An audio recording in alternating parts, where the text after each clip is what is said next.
Hello, j'espère que vous allez bien. On est aujourd'hui le 11 juin 2024, il est 5h50. On va essayer de regarder ensemble un petit peu ce que le marché nous est en train de nous montrer. Et faut avouer que c'est pas hyper clair ce qui se passe. Et en même temps, on a quand même des signes, certains signes sur lesquels il va falloir qu'on reste en alerte. Donc, on va commencer par regarder le dollar évidemment. Et ce qu'on peut voir, alors évidemment, on a eu cette fameuse jambe haussière, là, celle de vendredi, qui a un petit peu surpris tout le monde. Bon, qui était quand même suite aux annonces des chiffres de l'emploi, si je me souviens bien. Et on va essayer de prendre un peu de recul, parce que là, pour l'instant, on voit pas grand-chose. Si je me mets je vais mettre en 4 heures, comme ça, on aura une vision un peu plus large. On voit, c'est que le dollar, il a réagi à son breaker ici, un breaker en daily. On voit bien que ce breaker, il a déjà agi à plusieurs reprises, hein. 1, 2, 3, 4, là 5, bon et 6, on peut considérer ça comme deux rejets, même s'il y en a eu à l'intérieur. Donc ça, c'est évidemment une structure en daily, c'est une structure qui va avoir plus de force qu'une structure en H1, en M15.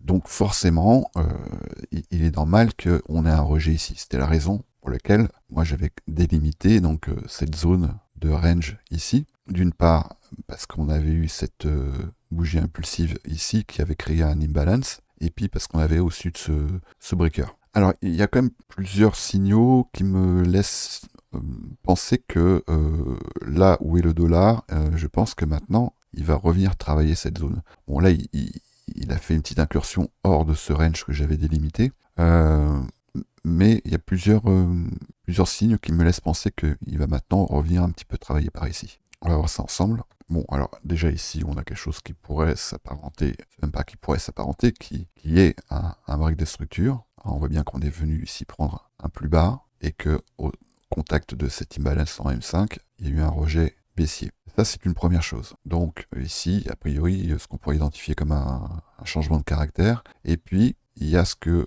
le dollar a laissé derrière lui lors de cette montée. On a ici un gap imbalance, que je vais noter donc G B, gap, imbalance. Il ne faut pas oublier que imbalance, c'est un terme générique. Imbalance qui veut dire déséquilibre. Et après, on peut indiquer la cause de ce déséquilibre. Soit ça peut être un déséquilibre de volume, soit ça peut être carrément un saut dans l'espace et dans le temps. Et ici, en l'occurrence, on en a eu un. Donc je pense qu'à minima, on va venir retravailler cette zone. Et une telle inefficience ici, qu'on devrait retrouver si j'affichais la value, à mon avis, sera retravaillé, d'autant que on a ici un relative equal low, REQL, relative equal low, avec ici, donc on est à 104,041, et ici on est à 103,999, non, j'ai pas pris le bon prix, et 103,994. D'autant, alors, un relative equal low ou un relative equal high aura d'autant plus de chances d'être retesté que la deuxième partie du relative, et lorsque ici on est haussier est plus haute, et lorsqu'on est baissier est plus basse. D'accord? Ça aurait été un peu plus engageant, comme ça a été le cas par exemple sur le Dow Jones. Vous voyez qu'ici on a effectivement un relative equal low, mais il a fait son travail parce que, alors déjà ici ça correspond au plus bas de la session asiatique. Si vous regardez ici le prix, il était à 38 673,8 et là 38 673,1. D'accord? C'est-à-dire qu'il y a quand même eu ici une prise de liquidité, une prise de stop sur ce niveau-là. Et notamment sur les indices, souvent ça suffit en fait. Hein. Ça suffit à ce que ici, même si fondamentalement c'est un relative equal low, on n'aura pas du tout la même dynamique qu'ici sur le dollar, où là fondamentalement c'est également un relative equal low, mais par contre la deuxième jambe ici, qui va créer ce relative equal low, ne vient pas prendre les liquidités qui sont sous le premier. Alors, je ne sais pas si c'est clair. Donc ce qui me laisse penser que là, en fait, on est venu sur le dollar retravailler la borne haute du range. Et je pense que, donc, on pourrait maintenant tout à fait délimiter ici, voire même, pourquoi pas ici. Hein, sachant qu'ici, on avait quand même une inefficience de prix qu'on voit bien dans cette zone. Donc, je pense qu'on va venir maintenant travailler le discount de ce range. Bon, évidemment, c'est toujours pareil, hein, c'est un biais. Donc, un biais, ça s'invalide. Ce qui voudrait dire que, forcément, hein, lorsque le dollar baisse, ce sont les risk-on qui montent. Donc on pourrait avoir une impulsion haussière sur les risk-on. La seule chose dont il va falloir se méfier, c'est à quelle occasion ça va se faire et de quelle façon. Parce qu'il ne faut pas oublier qu'on est sur une semaine de tous les dangers. Core CPI, bon, les taux d'intérêt, FOMC, Core PPI, Unemployment Claims et le consumer sentiment. Donc là, c'est de mercredi à vendredi, c'est un champ de mine. Donc il va falloir vraiment être très prudent. En l'occurrence, bon, je pense que je vais m'engager ici et demain. Par contre, mercredi, jeudi, vendredi, je vais peut-être trader la London, mais ça ira pas au-delà. Et après, en sortie de ces événements, pourquoi pas. Mais là, il ne faut pas oublier que, par exemple, mercredi, on a un événement à 8h30 et après, c'est 14h et 14h30. Donc, moi, je pense que je vais m'asseoir sur mes mains mercredi. Ah oui, donc, j'ai dit aujourd'hui, c'était hier et aujourd'hui, pardon.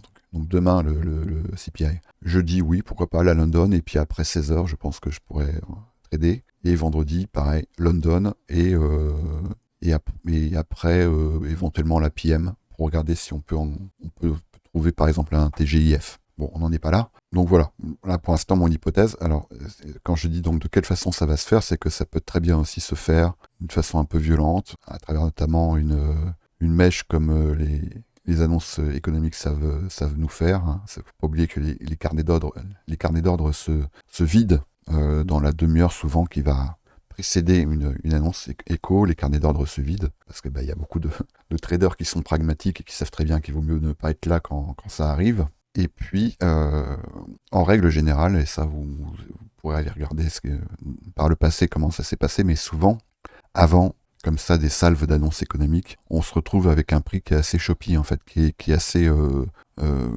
qui range en gros, qui fait des allers-retours dans le but de créer des zones de liquidité, des zones de stop. Et ça, c'est un petit peu pour donner à manger à la bête étant le marché. C'est-à-dire que là, on voit bien qu'on a des zones de liquidité qui se créent. On peut les observer également sur le Nasdaq, sur le Dow Jones. On va aussi les retrouver sur le Forex, sur le SP500. Voilà.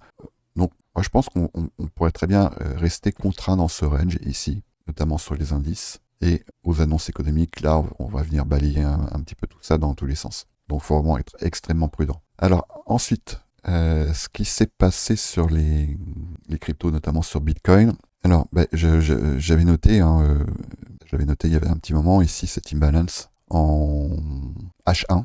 Et pour l'instant, on voit que le prix, il est venu le retravailler assez précisément. Hein, et que pour l'instant, on n'a même pas de clôture à l'intérieur de cet imbalance. Donc, on pourrait tout à fait avoir ici une réaction, ce qui nous amènerait vers un setup dont vous avez peut-être entendu parler, qui est le setup du Turtle Soup. On en reparlera un peu plus tard, hein, peut-être que je ferai une vidéo là-dessus, où vous tapez Turtle Soup dans YouTube, et vous prenez évidemment en premier lieu celle qui a été faite par ICT, puis après éventuellement vous pouvez regarder d'autres youtubeurs qui en parlent, mais dans un premier temps, moi je vous conseille déjà de regarder ce qu'en dit Michael J. Huddleston.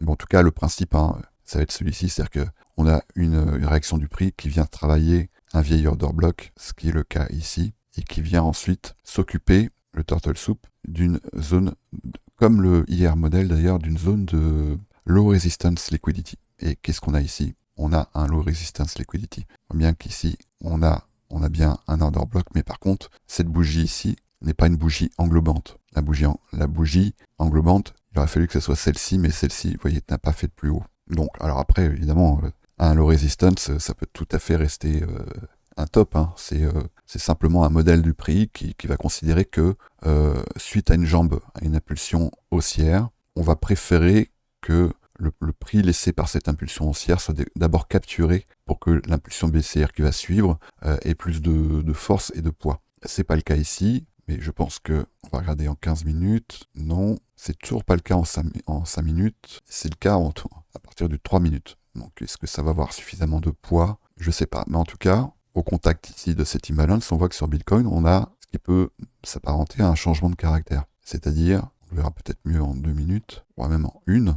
On voit qu'on a un break de structure, et ici, on a un displacement qui laisse derrière lui des zones d'imbalance. Pareil ici, on peut considérer en 1 minute que cet imbalance a été comblé complètement, et qu'il a été travaillé. Travaillé, c'est-à-dire qu'on a eu des clôtures à l'intérieur. Il ne s'agit pas simplement de mèches. Donc, pour que ce changement de caractère se confirme, il faudrait évidemment qu'au travail de cet imbalance, on ait une réaction haussière. Alors, c'était pas tout à fait le scénario que moi j'avais établi, mais bon, en même temps, pourquoi pas, et le prix fait bien ce qu'il veut. Si vous regardez sur Bitcoin, on a ici un order block avec donc ici un high resistance liquidity run.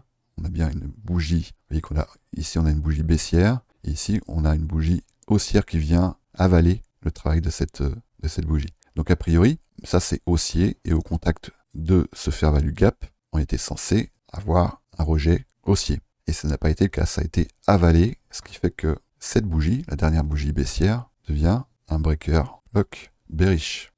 Donc ici, H1. Alors, c'est vrai que moi, mon hypothèse privilégiée, mais pour l'instant, ça ne s'y engage pas, ça aurait été qu'on vienne retravailler cette zone pour ensuite, et je pensais que là, on allait y aller, franchement, on s'arrêtait tout près, mais mon hypothèse privilégiée, c'est qu'on allait venir retravailler cette zone, et ici, cette zone d'imbalance, pour ensuite aller plus bas. Et plus bas, bah, ça peut nous ramener ici sous les 64 500 $. Donc, bah, il va bien falloir observer ici ce qui va se passer, hein, parce que si là ça échoue, et je pense que c'est quelque chose qu'on va retrouver également sur Ethereum, bah, ça risque de nous emmener sur Ethereum sous les 3420 $. Et il est probable que le prix ait besoin d'aller nettoyer cette zone pour aller plus haut. Donc il va falloir évidemment faire très attention. Ça ne veut pas forcément dire sortir de vos positions, les positions que vous avez engagées en swing, mais par exemple, ça peut vouloir dire de se hedger d'une façon qui est très pragmatique, qui va simplement dire quand j'ai des signaux baissiers, je les trade, je les short. Et lorsque j'ai des raisons de prendre mes profits, je prends mes profits. Et après, éventuellement, je profite des gains que j'ai fait ici et de signaux haussiers que je pourrais retrouver dans cette zone pour renforcer ma position. Ça, c'est tout à fait une possibilité. Voilà, bon, je ne vais même pas regarder les alts, hein, parce que pour l'instant, les alts, on voit bien qu'elles réagissent aussi de façon, voire même qu'elles viennent amplifier un peu les mouvements. Donc je pense que pour l'instant, il est plutôt, faut plutôt se concentrer, se focaliser sur ce que va proposer Bitcoin et Ethereum. Et je regarde aussi attentivement ce qui va se passer sur ETH contre Bitcoin, parce que on est au contact ici d'un breaker daily. On voit bien, pareil. On avait ici donc un order block baissier, et il a fait son job, hein, c'est-à-dire qu'il est venu prendre ici une zone de liquidité, mais par contre il a été ensuite rétroversé, et donc ce qui confère à cette bougie le rôle à présent de breaker, et je m'attends à ce que on vienne réagir dans cette zone. Ça ne serait pas à côté de ça non plus surprenant qu'on vienne éventuellement rééquilibrer un petit peu cette zone-là. Donc du coup, dans ce contexte-là, lorsqu'on a une grosse imbalance comme ça, juste derrière un breaker, ça ne vient pas forcément invalider ce breaker. Donc je vais bien regarder ce qui se passe ici, parce que faut pas oublier le contexte, hein. Le contexte, c'est qu'on est venu, pareil, retravailler un breaker weekly, et la dernière bougie haussière, elle est ici. Voilà. Et donc celui-là, il est également bullish. Donc ça fait quand même là une conjonction de plusieurs signaux, weekly ici, daily dans cette zone, qui me laisse penser que le Ethereum contre Bitcoin va reprendre en momentum haussier. Et donc je m'attends à ce que on vienne retravailler plus haut le prix. Et ça pourrait tout à fait nous emmener vers un retravail de cette zone, hein, ici au-delà des 0,008, hein, ce serait pas du tout déconnant. Alors pour revenir au dollar, et ce qui me fait donc penser que on va peut-être avoir un mouvement baissier sur le dollar, c'est la dynamique que présente l'euro-dollar cette fois-ci. Et là, je vais aller en H1 pour vous montrer ça. Alors, on a ici une zone d'inefficience qui a été travaillée, et surtout cette impulsion baissière là sur l'euro-dollar, voilà ce qu'elle a laissé derrière elle. Donc elle a laissé des gaps, hein. On voit ici qu'on a vraiment eu un afflux baissier très violent, et en règle générale, ces zones-là, elles sont retravaillées. Alors, c'est peut-être pas ici un bottom, hein, mais en tout cas, on a quelque chose, là encore, qui s'apparente à ce fameux modèle du turtle soup. D'accord? Le principe, hein, étant qu'on vient retravailler un order block pour ensuite imprimer un mouvement contraire. Et l'impression de ce mouvement contraire, elle va pas forcément trouver sa maturité sur un plus haut. Elle pourrait trouver sa maturité dans cette zone. Voilà. Donc ça, c'est un autre élément de confluence qui me laisse penser qu'on pourrait tout à fait venir ici, voilà, retravailler ce relative equal low sur le dollar. On va bien observer tout ça. D'ici là, moi je vous invite à la plus grande prudence. Je suis pas en train de vous dire qu'on est en train on s'engage sur un bear market sur les risk-on, pas du tout. Moi, je pense qu'on va rester dans un environnement comme ça assez tortueux jusqu'à la fin du mois de juin. Je me répète encore, jusqu'à la fin de ce trimestre. Et mon biais, pour l'instant, qu'est-ce qu'il soit invalidé, mon biais, ce serait que juillet, enfin le trimestre Q3, enfin oui c'est ça Q3, pourrait être plutôt haussier ou sur un mouvement un peu de consolidation haussière parce que je pense que l'administration américaine, à l'occasion du renouvellement de son mandat présidentiel, ne pourra pas se permettre et va tout faire pour éviter un trimestre de baisse sur les actifs. Donc je pense que notamment à travers le rachat de bonds, ça c'est quand même un truc. Vous imaginez, vous êtes à découvert et puis vous allez voir votre banquier et puis vous dites je vais racheter mon découvert et je vais payer des intérêts sur le rachat de ce découvert. Il vous dira non, c'est pas, faut pas faire ça, monsieur. Vous êtes déjà endetté, allez pas vous endetter en plus. Mais c'est ce que font actuellement, c'est ce que fait l'administration Biden à travers ce rachat de bonds. Et donc, à partir du moment où c'est une dette, c'est de la création monétaire, même si elle est masquée, ça reste de la création monétaire. Donc ça reste un quantitative easing, mais qui ne dit pas son nom et qui est déguisé. Là, c'est bien qu'il y a quand même une volonté de mettre un peu la poussière sous le tapis. Donc, sauf événements imprévus, je pense que les investisseurs, nous, on est plutôt tranquille jusqu'au mois de novembre et peut-être même un peu au-delà. Moi, je dirais jusqu'au premier trimestre, la fin du premier trimestre 2025. Je pense qu'il pourrait avoir de belles opportunités. Faut pas oublier qu'après, il y a les fameux 100 jours, et que ces fameux 100 jours, le président est censé en faire le bilan, et que, en règle générale, il n'aime pas trop faire le bilan, que son économie s'est cassée la figure. Donc, je pense que d'ici les élections de novembre et les 100 premiers jours, ce qui nous amènerait au mois d'avril, je pense qu'on peut espérer être à peu près tranquille. Voilà. Ça, c'est mon biais. Mais bon, après, ça reste de la spéculation. Mais en tout cas, c'est pour l'instant un peu mon plan d'action. Allez, je vous souhaite une bonne journée et puis on se retrouve plus tard, peut-être demain ou après-demain, et sinon sur le Discord. Salut!